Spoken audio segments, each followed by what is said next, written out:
काय चाललंय गिरीश महाजन? गिरीश महाजनना पहिली समज द्या. झारीत शुक्राचार्य कोण बसले त्यांचे डोळे फोडले पाहिजेत. जे झारीत बसले शुक्राचार्य त्यांचे ते बाजूला राहतात.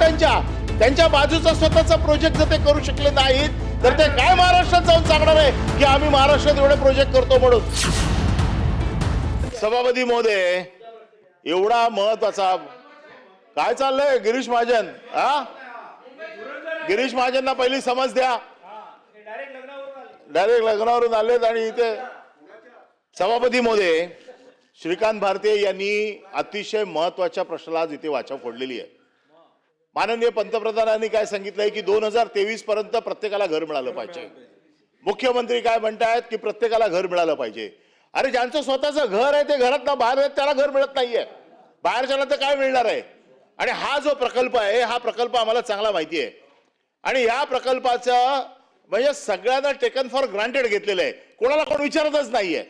जा तुम्हाला जिथे जायचंय तिकडे जा, आम्ही काय करू ते खरं. आता इथे मंत्री महोदय सांगतायत की प्रकल्प रद्द करण्याचा ठराव म्हणजे विकासक रद्द करण्याचा ठराव मान्य झालेला आहे आणि आता सांगतायत की भाडं देणार आहे. हे भाडं देणार कोण? भाडं देणार आहे भाडं? तुम्ही सांगा भाडं देणार आहे भाडं? त्या लोकांना जे तुम्ही सांगताय की 8 लोकांचा फक्त भाड्याचा प्रश्न आहे, या लोकांना 6-6 महिने भाडं मिळत नाही. हे गरीब लोक आहेत, मध्यमवर्गीय लोक आहेत.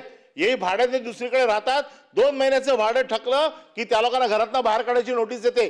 असे लोक तडफडतायत तिकडे गेले कित्येक वर्ष आणि या लोकांना अतिशय यांचं आयुष्याची मजाक झालेली आहे. आणि आम्ही नाही ओरडत, आज सत्ताधारी पक्ष ओरडतोय. झारीत शुक्राचार्य कोण बसले त्यांचे डोळे फोडले पाहिजेत. जे झारीत बसले शुक्राचार्य त्यांचे आणि कोण प्रकल्प करायला देत नाहीये. प्रवीण दरेकर तिथे पाठीमागे तुम्ही त्यांना कॅबिनेटचा दर्जा देऊन त्यांना स्वयं पुनर्विकासाच्या बाबतीतलं एक सरकारचं धोरण दिलेलं आहे. ते बाजूला राहतात. त्यांच्या बाजूचा स्वतःचा प्रोजेक्ट जर ते करू शकले नाहीत तर ते काय महाराष्ट्रात जाऊन सांगणार आहे की आम्ही महाराष्ट्रात एवढे प्रोजेक्ट करतो म्हणून.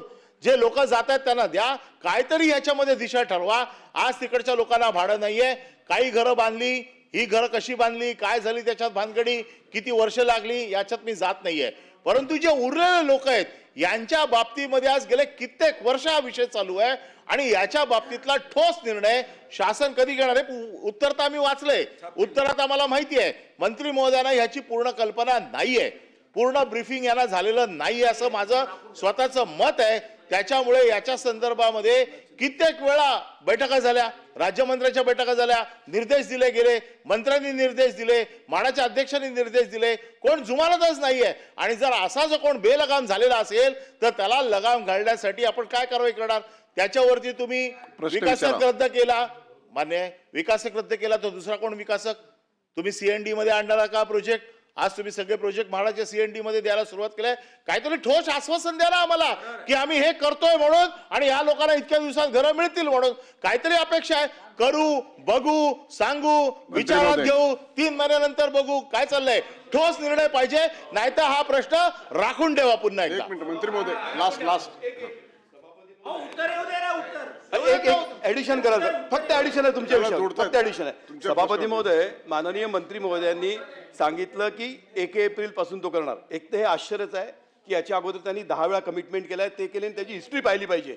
तुम्ही त्याच्यावर कसा विश्वास ठेवू शकता? ज्यांनी याच्या अगोदर 10 वेळा विषय सांगितले, तुम्ही निर्देश देऊन सांगितले, त्यांनी ऐकलं नाही, असा कसा विश्वास ठेवणार? तरी पण सभापती महोदय, 2026 चा तो प्लॅन सांगतोय हे सुद्धा करारानुसार नाहीये. म्हणजे गोष्ट करारानुसार नाही, ते तुम्ही ऍक्सेप्ट कसे करता? मंत्री महोदय, सन्मान्य सभापती महोदय, थोडंसं मला देखील वेळ द्या आता उत्तर द्यायला. सन्मान्य सदस्यांनी पोटतिडकीने प्रश्न मांडले, ते मांडताना सगळा रोष जसा काही गृहनिर्माण विभागच ह्याला जबाबदार आहे आणि या विभाग ऐका आता मी तुम्ही बोलला असताना मी मध्ये बोललो का? बोला. तुम्ही सगळे बोलत होता, मी शांतपणे ऐकत होतो.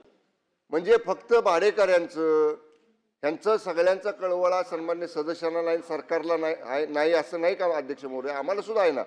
आणि ब्रीफिंग नाही म्हणता तुम्ही. ही आकडेवारी माझ्याजवळ आहे, तुम्ही कुठलाही प्रश्न विचारा, कुठली आकडेवारी विचारा, मी आकडेवारी द्यायला तयार आहे. ठीक आहे, सन्मान्य सभापतींच्या निर्देशाच्या वर बोलायचं नाही, त्यांनी एक प्रश्न राखून ठेवला, त्याची सुद्धा माहिती माझ्याकडे होती, पण ठीक आहे, तो आदेश आम्हाला मान्य आहे. सन्मान्य सभापती महोदय, मी परत सांगतो आहे की या संदर्भामध्ये 1 एप्रिल 2026 पासूनच्या प्लॅनचा बारचार्ट टाइम लिमिट त्याला जी काय घालून दिलेली आहे आणि या बाबतीत माननीय राज्यमंत्र्यांनी त्या बैठका 2 वेळा घेतल्या. त्या बैठका घेताना भाडेकरूंचे प्रतिनिधी, लोकप्रतिनिधी, म्हाडाचे अधिकारी, राज्यस्तरावर गृहनिर्माण मंत्रालयातले वरिष्ठ अधिकारी या सगळ्यांच्या समोर बैठक होऊन मिनिट्स होऊन त्याच्यामध्ये हे ठरलेलं आहे. आता एवढं त्याला स्टॅट्युटरी बाइंडिंग असताना मी परत सांगतो सन्मान्य अध्यक्ष महाराज, जर ते फॉलो केलं नाही तर एप्रिल नंतर दर 3 महिन्यांनी मी सांगतोय ना, दर 3 महिन्याने आम्ही त्याचा फॉलोअप घेऊ. मी स्वतः फॉलोअप घेईन आणि जर त्याला डिले झाला तर निश्चितपणे त्याच्यावर सुद्धा आम्ही कारवाई करू. प्रश्न क्रमांक 3